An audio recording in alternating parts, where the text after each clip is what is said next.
ملک صاحب your first thoughts, بڑا زبردست انٹرویو جو ہے وہ کل رات کو دیکھنے کو ملا، لیکن اس کے بعد بہت سے سوالات اٹھ رہے ہیں کہ عثمان ڈار کہاں سے آ گئے ایک دم اور اب کہاں چلے گئے؟ میرا انٹرویو ہو گیا، ابھی تک آخری اطلاعات کے مطابق ابھی تک وہ گھر نہیں پہنچے تھے۔ دیکھیں منصور صاحب، میں سمجھتا ہوں پاکستان میں غیر معمولی قسم کے حالات ہیں۔ اگر ہم اس کو سوچیں، کسی اس صورتحال میں دیکھیں جب بالکل معمول کے مطابق چیزیں چل رہی ہوتی ہیں، تو پھر آپ کو بہت سے سوالات آپ کو لگتے ہیں، کہاں تھے، کہاں سے گرفتار ہوئے، کس کے پاس تھے۔ 9 مئی کے واقعات کے بعد پاکستان کے حالات یکسر بدل چکے ہیں۔ یہ انٹرویو آپ نے درست کہا اپنے انٹرو میں، یہ آغاز ہو چکا ہے، آتے رہیں گے۔ عمر ایوب صاحب بھی آ جائیں گے میرے خیال میں۔ عمر ایوب صاحب وہ تو گرفتار تو نہیں ہے میرے خیال میں؟ نہیں، ان کو بھی انٹرویو آ جائے گا میرے خیال میں۔ اچھا، جو سیکرٹری جنرل ہے آج کل، میرا خیال ہے پارٹی کے سیکرٹری جنرل بھی جی وہی ہیں وہ بھی شاید جو ہے وہ کوئی دھماکہ کر دیں گے۔ اچھا، لاہور سے بھی آپ کو 1-2 دھماکے سننے کو ملیں گے۔ بنیادی مسئلہ پاکستان تحریک انصاف کا یہ ہے کہ اگر تحریک انصاف 9 مئی کے واقعات کو لے کے پہلے دن اپنا ایک موقف واضح کر دیتی تو شاید آج اتنی مشکل نہ ہوتی۔ اور یہی ماضی میں ذوالفقار علی بھٹو صاحب کو یہ تھا کہ وہ شاید اسٹیبلشمنٹ کو نیچے دکھانے میں کامیاب ہو چکے ہیں، جب انہوں نے بریک فاسٹ پہ لیفٹیننٹ جنرل سے اور جنرلوں سے استعفے لے لیے تھے۔ تو میرے خیال میں یہی پھر زوم میاں نواز شریف صاحب کو ہو چکا تھا۔ اچھا، جنگی کرامت صاحب جس طریقے سے گئے یا جس طریقے سے باقی معاملات ہوئے، پی ٹی آئی اس سوچ کی طرف جا چکی تھی کہ پی ٹی آئی ایک پاپولر جماعت ہے اور جو چاہے کر لے، جو مرضی کر لے۔ یہی ہونا تھا آپ کا لبے لباب بات کہی ہے کہ یہی ہونا تھا جو ہوا۔ میرے خیال میں یہی ہونا ہے اور یہ آئندہ بھی ہوگا، ٹھیک۔ اور عمران خان صاحب کے لیے مشکلات بڑھتی چلی جائیں گی۔ میں ذرا ارشاد بھٹی صاحب سے ذرا ان کا موقع لیتا ہوں۔ بھٹی صاحب، یہ سر کتنا بڑا نقصان ہے؟ کیا یہ جو کچھ بھی ہم نے کل اس 1 گھنٹے کے اندر دیکھا ہے، اس کے بعد پاکستانی عوام کیا ان کے ووٹنگ پیٹرنز میں تبدیلی آ جائے گی؟ ایک، اور دوسرا عمران خان صاحب کی قانونی جو مشکلات ہیں اس میں آپ سمجھتے ہیں اضافہ ہوگا اگر عثمان ڈار صاحب نے جو کچھ باتیں کل انٹرویو میں کہی ہیں یہی ساری باتیں جا کے اگر عدالت میں کر دیں؟ پھر دیکھیے 2 باتیں ہیں۔ پہلی بات تو یہ ہے کہ کیا اس سے عمران خان صاحب کو نقصان ہوگا؟ ڈیفینیٹلی نقصان ہوگا، اور نقصان کن محاذوں پہ ہوگا؟ قانونی طور پہ بھی ہوگا، سیاسی طور پہ بھی ہوگا۔ لوگ اس کو کس طرح لے رہے ہیں؟ لوگ جس طرح بھی لیں، جو بھی کریں، 2 آپشنز ہیں۔ ایک تو یہ ہے کہ عمران خان مقدموں میں جیل میں ہے، اور مقدمے اتنے زیادہ ہیں کہ اب بہت مشکل ہے کوئی الیکشن تک آنا، یا الیکشن کے بعد تک بھی لگ نہیں رہا کہ وہ باہر آئیں گے۔ ٹھیک۔ اب باہر سے جیسے نصر اللہ نے کہا کہ یہ بالکل ٹھیک ہے کہ اس کے بعد انٹرویوز بھی ہوں گے، پریس کانفرنسز بھی ہوں گے۔ فیصل واوڈا صاحب نے تو کہہ بھی دیا ہے کہ فرق حبیب تیار بیٹھے ہیں۔ ہاں جی۔ تو اس کے بعد وہ لوگ اپنی وہ ظاہر سروائیول کے لیے وہ چھوڑ رہے ہیں، لیکن سوال یہاں یہ پیدا ہوتا ہے کہ کیا ان کے ایک انٹرویو دینے سے، ان کی ایک پریس کانفرنس کرنے سے ان کے گناہ دھل جانے چاہیے؟ ان کو چھوڑ دینا چاہیے؟ اگر انہوں نے جرم کیا ہے، اگر انہوں نے ریاست پر حملہ کیا ہے، اگر انہوں نے 9 مئی کیا ہے، اگر یہ جی ایچ کیو کے اندر گئے ہیں، اگر یہ شہداء کی بے حرمتی کے وہ ہوئے ہیں، مرتکب ہوئے ہیں، اور اگر یہ اس سارے میں انوالو ہیں، اگر پتہ چلتا ہے کہ یہ انوالو ہیں، تو ایک پریس کانفرنس اور ایک انٹرویو بس؟ کیوں؟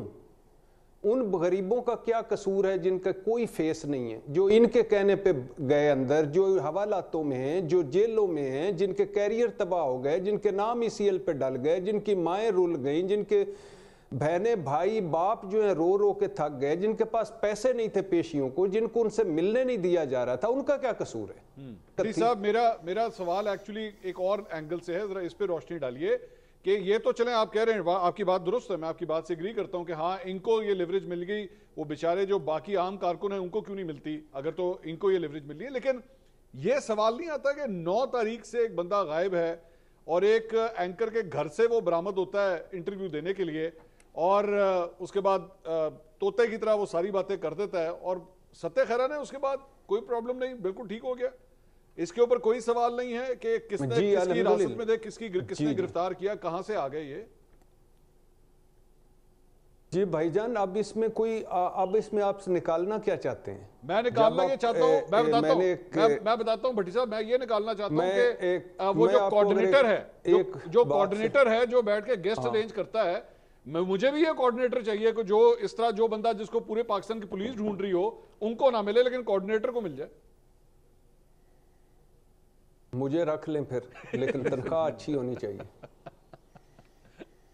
صحیح بات، صحیح بات. بھائی جان ایک بات آپ سنیں کہ ایک طرف اگر آپ دیکھیں نا، میں نے اب اس پہ بات چند دن پہلے ہم ایک جگہ تھے، اکٹھے تھے، وہاں کچھ اعلیٰ افسران بھی موجود تھے. ایک سے میں نے کہا درخواستانہ انداز میں کہ دیکھیں جو 9 مئی کے مجرم ہیں، کوئی ایک مجرم بھی نہیں بچنا چاہیے، کسی ایک بے گناہ کو بھی سزا نہیں ہونی چاہیے، لیکن یہ خواتین کے گھروں میں داخل ہو کر خواتین سے بے حرمتی، چیزیں توڑنا، ماؤں بہنوں کی بے حرمتی وغیرہ، یہ تو آگے سے انہوں نے پتہ ہے محبت بھرے انداز میں اور بڑی اپنائیت بھرے انداز میں جواب دیا کہ بھائی جان ہمارا کیا قصور تھا؟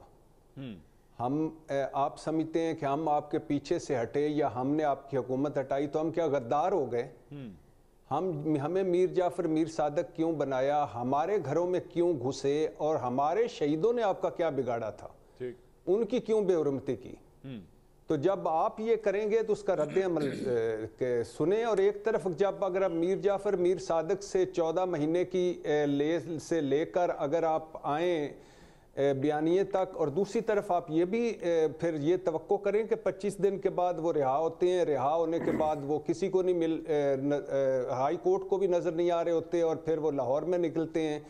اور لاہور میں میرے بھائی، میرے دوست، میرے جگر کامران شاہد کے گھر سے نکلتے ہیں، اور میں تو اکثر کہتا ہوں کہ آج کل ہم عہد کامران شاہد میں زندہ ہیں، تو وہ اس کے گھر سے نکلتے ہیں، اور ایک جرنلسٹ ہے، اس نے سیدھا سادہ اس کا انٹرویو کر دیا. اور آگے وہ طوطا جو تھا، جو یہ تو چلو میں پھر بھی عثمان ڈار کو اتنا ضرور مارجن دوں گا کہ یہ ان لوگوں میں نہیں تھا جو کہتے تھے لے کے لہیں گے آزادی، تیرا باپ بھی دے گا آزادی.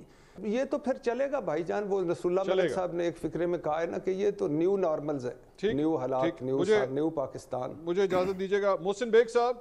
سر یہ جو کچھ بھی ہو رہا ہے اس ساری چیز کے بعد جو سیاسی طور پہ اس کا ایفیکٹ ہے، کیا وہ لوگ آج، کیونکہ سرویز آئے ہیں، گیلپ کا سروے آیا، اس میں پاکستان تحریک انصاف کو بڑے ہی چاروں صوبوں کے اندر دکھایا گیا کہ آج بھی بہت بڑی پاپولیرٹی لوگوں کی جو ہے وہ پاکستان تحریک انصاف کے ساتھ ہے. یہ اس قسم کے انٹرویوز کے بعد لوگوں کی رائے تبدیل ہوگی؟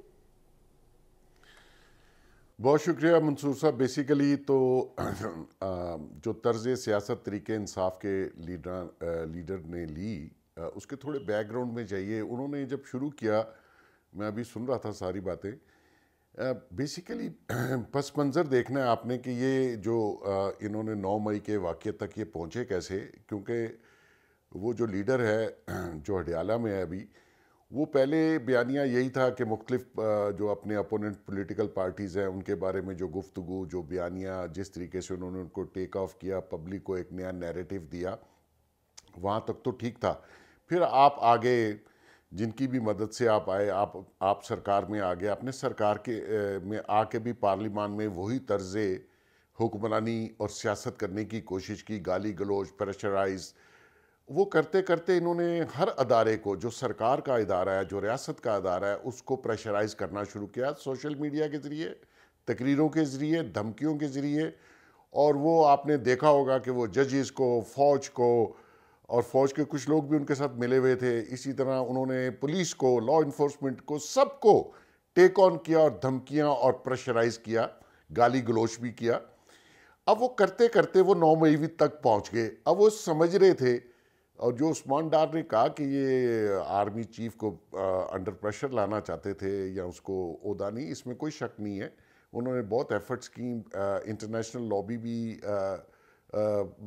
پلے کر رہی تھی جو کہ انہی سے ریلیٹڈ ہے. اسی طرح پاکستان میں کچھ فوجی اس وقت سروس میں تھے، آج ریٹائر ہو گئے، وہ بھی تھے. تو مقصد یہ ہے کہ یہ پورا جو بیک گراؤنڈ میں بتانا چاہ رہا ہوں، آپ کے شو میں اتنا ٹائم نہیں ہوگا، وہ 9 مئی جو ہے وہ خالی 9 مئی کا دن نہیں ہے. بیگ صاحب ایک منٹ. یہ ابھی آپ نے یہ جو فرمایا 9 مئی کے حوالے سے کہ کچھ افسران تھے جو ریٹائر ہو گئے، اس کو تھوڑا ایکسپلین کیجیے گا کیا مطلب اس بات کا؟ نہیں، اس وقت وہ بھی ان کے ساتھ ہی تھرو تھے جن کو یہ D G I S I سے نہیں ہٹانا چاہ رہے تھے.